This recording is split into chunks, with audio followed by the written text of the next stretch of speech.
time for Grandparenting ABCs, and this week we are talking about G, and G stands for generosity. Now, generosity is basically just giving of yourself to others. And this is another one of those life lessons that we can share with our grands. And if they learn to be generous from a young age, then how much kinder and gentler and more decent will they be as they get older, right? So let's talk a little bit about generosity. I want to talk about being generous of the heart and the spirit, and then, of course, material possessions and wealth. You know, a lot of times when we think about generosity, our mind goes straight to that, financial look. If you're being generous, you're giving something of material wealth to someone. But really, much more important is the generosity of spirit and heart. So let's distinguish those a little bit. Generosity of heart. Let's talk about being willing to share and be genuine and to demonstrate love. Many people are not very demonstrative when it comes to love. And I think especially when we're dealing with our little ones, that's so important. They need to learn how to be loved and how to give love. That's a great gift that we can give them. And part of that is by holding their hands and hugging them and giving them kisses. And I'm sure if you're a grandparent, you remember those little ones when they first learn how to kiss. What do? They come up, mouths all smoochy and slobbery, and they insist on giving you a kiss right on the mouth. I had my 5-year-old grandson the other day pulled me in for a kiss, and he was still a little bit on the wet and slobbery side. But you know what? I wouldn't trade that for anything because he has learned to demonstrate his love for his family members. Here's something we should think about with regards to generosity of heart. We don't want to turn love into a weapon or to be manipulative with it. So we as grandparents want to demonstrate being very generous with the healthy kinds of love, not playing games with love and certainly not manipulating with it. How about generosity of spirit? And this is an interesting angle on generosity because this is where you're going even deeper than demonstrating love. You're going into your deepest self and the gifts that you have.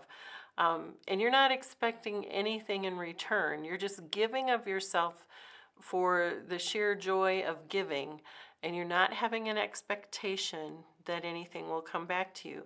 Now, the amazing thing about this kind of generosity is that it often does yield great returns because our relationships are much more deep and meaningful.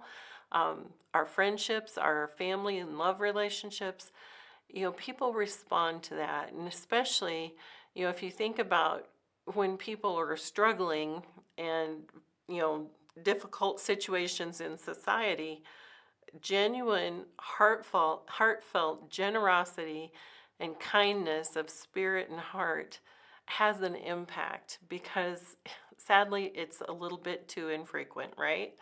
Okay. It gets in, that generosity of spirit gets deep down into the core of our emotions and our relationships. So it's really important to demonstrate that and teach our children and our grandchildren how to be that way. Now, material wealth and possessions, that's pretty easy. Help out where we can, grandparents.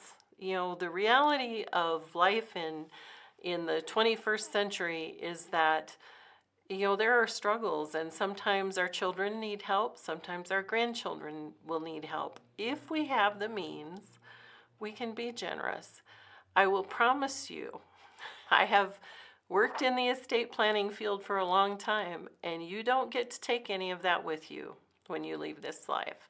So I believe in saving and being responsible financially, but I also believe that there's a lot of joy in being generous with what we have while we're still living, and we can see the benefits that go to our children and grandchildren when we are generous with our material wealth. And when we are thoughtful and conscious of gift giving, it's so hard sometimes because we all have so much. It's hard to find that perfect gift, but when we do, isn't it a delight to be generous and give it? I know there are several gifts I've given to various people in my life that I still look back and I enjoy the opportunity that I had to give that person something that was truly unique and special and meaningful. So teach your grands by example. And I want to share a quick story here because we had a fun experience this weekend. It was Valentine's Day this weekend, and I know you may be watching this video in the future, but we had a family gathering for Valentine's Day, and so the ladies were gifted flowers, and I had given a bouquet of flowers to my daughter-in-law, Heather, and her youngest, Mason, immediately started pulling the roses out of the vase, and we're all kind of watching, wondering what he's up to. And here's what he had to say. He said, "I just love Lincoln so much, I need to give him a rose." Well, Lincoln is his big brother. And it was delightful to see that that little boy was so generous he could give his mother's roses to his brother because he loved his brother so much. So think about being generous and find unique and exciting ways to be generous with those you love. Thanks a lot. Be sure and go to our website, check out Grandparenting A to Z, and we have a free gift for you there. If you haven't visited already, go to grandparentingatoz.com and look at the first video on the homepage about setting and talking about your family values. And there's a free gift there for you, a family values statement builder. And you can sign up for email and get that freebie delivered straight to your inbox. Take care and be grand.